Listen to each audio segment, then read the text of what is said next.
E aí, galera? Legal, boa tarde. Pessoal, tô aqui querendo fazer um pequeno vídeo aqui sobre a questão dos tempos verbais da nossa salvação, tá certo? Muito se pergunta, né, quando que isso acontece, aonde acontece a salvação, aquela ideia lá quando se estuda em teologia Ordo Salutis, né? Eu tenho que entender, no que diz respeito à soteriologia, né, que é a doutrina a respeito da salvação, alguns aspectos importantes. Primeiro, eu tenho que entender que a salvação vem de Deus e não do homem. Eu devo entender que a salvação nasceu no céu e não na terra, né? E a salvação ela é sobretudo resultado da graça de Deus e não da obra humana. E eu tenho que entender ainda que a salvação ela é inteiramente pela fé e não por mérito. Eu tenho que entender que a salvação tem sua fonte em Deus, tem o seu meio e fim em Deus. Deus ele é o início, meio e fim da nossa salvação. A Bíblia diz que por ele, por meio dele, para ele são todas as coisas, né? De acordo com Berkoff, ele fala que o Pai elaborou a salvação antes dos tempos eternos e o Filho consumou esta salvação lá na cruz e o Espírito Santo ele aplica de maneira eficaz esta salvação na minha vida, nos nossos corações. Então a nossa salvação ela é um fato, né? Eu tenho que entender isso, que é uma realidade, porém ela é um processo e ela também ao mesmo tempo é uma expectativa na vida de todo crente, né? Nós entendemos, por assim dizer, que a salvação, ela, portanto, ela é passada, presente e futuro. E é sobre esses tempos verbais aqui da nossa salvação que eu quero trabalhar aqui. A primeira coisa que eu quero ver aqui é sobre os tempos. Vamos ver aqui, primeira coisa aqui, com respeito à justificação, nós já fomos salvos, portanto já está no passado. Aqui a ideia da Ordem Salutis, pessoal, são vários passos. Se fosse falar de eleição, né, fosse falar de pré-ordenação, nos eternos desígnios de Deus, fala de muitas coisas. Hoje eu vou falar somente apenas da justificação, da santificação e da glorificação. Mas, de acordo com a Ordem Salutis, que é a Ordem da Salvação, existem uns caminhos, uma ordem mais sistematizada, tá certo? Então, o que é que eu quero dizer com respeito à justificação, que nós já fomos salvos, que é uma questão já lá no passado? Quando eu falo isso, eu estou dizendo que a justificação ela é algo que Deus ele fez por nós e não em nós. A justificação ela é uma questão que Deus fez por mim e não em mim. Ela não é estética, portanto, né? Ela não é perceptível de maneira assim estereótipa. Deus fez algo por mim e não por mim. Ela acontece fora de mim, tem nada a ver com a minha realidade interna, né? Porém, esta justificação, ela muda a nossa posição diante de Deus e não a nossa vida interior. Ela acontece lá no tribunal de Deus e não, vamos dizer assim, lá nos recônditos da nossa alma, por exemplo. Então eu devo entender que quando eu creio em Cristo, eu sou imediatamente justificado junto ao trono de Deus. Então a minha dívida ela é paga, a minha culpa ela é cancelada e os nossos pecados são assim cobertos.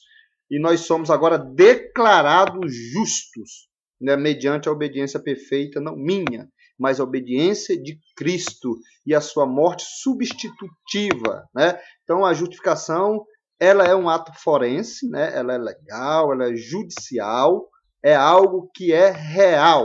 Ela acontece uma vez.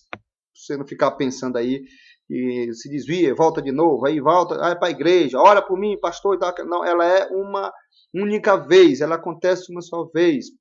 Então, nós somos justificados com base na obra de Cristo, tá bom? Jesus foi que pagou a nossa dívida, né? Ele é o nosso fiador, foi ele que morreu por mim, foi ele que morreu no meu lugar, né? Foi ele que morreu como nosso representante. Então, a palavra do Senhor é bem clara, existe um versículo clássico lá em Romanos 8, né, que diz que agora já não há nenhuma condenação para aqueles que estão em Cristo Jesus. Aqui Esse texto basicamente fala de salvação, mas no aspecto da justificação. Então, toda aquela obra infinita de Jesus no que diz respeito à sua justiça, toda a justiça que é infinita de Cristo, todo o sumo bem de Cristo, foi depositado na conta daquele que é justificado. Por isso que a Bíblia diz que agora nós estamos justificados diante de Deus. Isso é um fato passado e consumado. Eu devo entender isso aqui. Tá bom, pessoal? A segunda coisa que eu queria falar diz respeito, como você pode ver, né, à nossa santificação, certo? Então, com respeito à minha e à nossa santificação, nós estamos. Percebe que primeiro ali da justificação, eu fui, agora eu estou. Então, lá foi passado e aqui está no presente. Então, a santificação ele é um processo que inicia lá bem antes, na conversão, tá certo? Quando a graça do Senhor, aquela graça especial, não confundir, por favor, graça, né, comum com graça especial, né? Naquele momento inicia-se aí agora a minha santificação. Então, ela começa lá no processo da minha conversão, e ela só conclui lá na minha glorificação. Então, nós fomos libertos, presta atenção, fomos libertos da condenação do pecado nesse exato momento aí na justificação. Nós fomos libertos, porque o pecado não tem mais poder sobre nossas vidas lá na justificação. Agora, na santificação, nós estamos sendo libertos do poder do pecado. Tá certo? Do poder do pecado. Certo?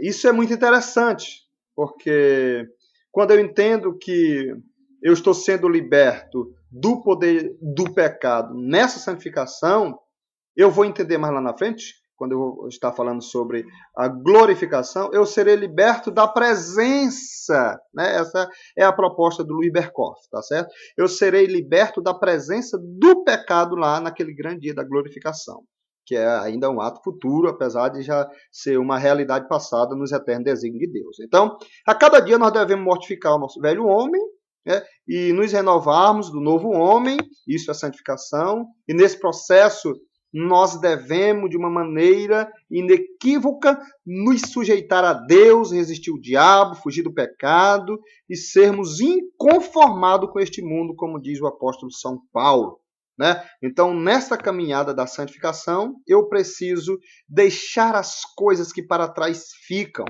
né? Eu devo me desembaraçar de todo o peso do pecado, né, que tenazmente me rodeia, me assedia, e eu devo olhar agora firmemente para Cristo, sendo transformado a cada dia a sua imagem pelo Espírito Santo de Deus. Então a santificação ela é efetivada pela a instrumentalidade, vamos dizer assim, pelo acesso que eu tenho à sua palavra, né, pela palavra de Deus, né, pela Bíblia e de maneira especial pela ação do Espírito Santo de Deus. Então, Deus não apenas me destinou para a glória, mas Ele também me determinou para transformar a minha imagem, né, a imagem de Deus, que é o Rei da Glória.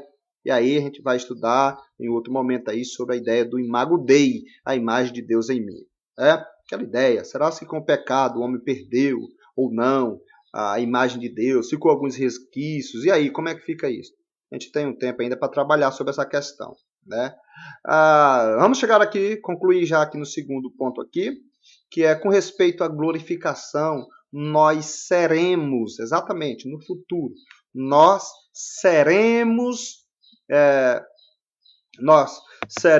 salvos, tá bom? Nós seremos salvos. Então a glorificação é a consumação, vamos dizer assim, a coroação final da nossa salvação, da nossa redenção, tá bom? Você entender isso, vai ficar muito fácil você compreender a ideia da ordem salutis na sua vida. Então, quando Cristo vier em sua glória, né, em majestade, a Bíblia diz que nós seremos libertos da presença do pecado. Então, nós teremos um corpo semelhante ao corpo da sua glória, né?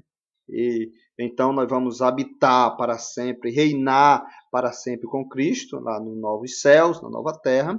Ali a Bíblia diz, lá em Apocalipse, que não haverá mais lágrima, não vai ter mais dor, que beleza, né? Não tem mais luto, nada vai nos prejudicar, até porque lá no céu não entra nada contaminado. Então, nessa bem-aventurança nossa, a nossa salvação será completa e final. Então, eu quero concluir aqui dizendo que, embora a glorificação dos salvos seja um fato certo que vai acontecer, ela ainda não é uma realidade histórica na minha vida. Eu ainda não fui glorificado experimentalmente falando. Portanto, isso não aconteceu. Agora, quando que esse acontecimento chegar, aí sim, né, eu vou entender que será uma realidade da minha vida. Agora, só quero dizer que, mesmo que ainda não aconteceu, é um acontecimento futuro, ela já está determinada e segura nos eternos desígnios de Deus. Depois, a gente vai estar fazendo uma videoaula aqui sobre os atributos, né, de Deus. Aliás, sobre os decretos de Deus, tá certo? Há um capítulo em todas as teologias que fala sobre os decretos, os eternos desígnios de Deus. Então, para mim ainda não aconteceu a glorificação, mas no plano de Deus já aconteceu, já é uma realidade. Então, o que é que eu quero dizer com isso? Eu quero dizer que todos aqueles que foram justificados, né, e estão sendo santificados, né, na mente e nos decretos de Deus, já foi uma realidade, já é uma realidade. Isso tudo já aconteceu. Por que eu estou falando isso? Porque na ideia de Deus, né, estudando um pouco a doutrina de Deus, o ser de Deus, Deus ele não é esse Deus que tem a ideia de tempo, como nós temos, dos verbos, por exemplo, passado, presente e futuro. Deus ele não foi, Deus não será, Deus ele é. Né? Você vê lá, quando ele fala lá para Moisés, ó, o eu sou, Deus é um Deus presente, ele não conhece o passado e nem o futuro, porque ele é atemporal. Se você estudar um pouco sobre Santo Agostinho de Hipona, vai falar que Deus é atemporal. Então entenda bem essa ideia, tá certo? Então, todos esses processos aí, tanto a justificação, como a santificação, como a glorificação, nos eternos desígnios de Deus, já aconteceram, já é uma realidade. Nós não podemos dizer histórica porque Deus não está aí dentro do tempo, ele é atemporal, tá certo? Então, nós já estamos sendo selados para o dia da nossa redenção, né? Nos decretos de Deus, eu entendo, e você deve entender, como eu já afirmei, nós já estamos lá na glória, e nada, ninguém, tanto no céu como na terra, e nem debaixo da terra, poderá o quê? Nos separar, Romanos 8, né? Do amor de Deus que está em Cristo Jesus. Né? Então, ao Deus da nossa salvação, querido, né? Portanto, seja a glória somente a Ele para todo sempre, tá bom? Deus abençoe a sua vida, fique aí na paz do Senhor, medita sobre essas pequenas palavras, né? Mas que tem um significado muito interessante. Então aí está o esboço novamente para todos vocês. O tempo da nossa salvação, com respeito à justificação, nós já fomos, com respeito à santificação, estamos sendo, e com respeito à glorificação, nós seremos, tá bom? Pois um forte abraço, Deus abençoe cada um aí, tchau, tchau, e até a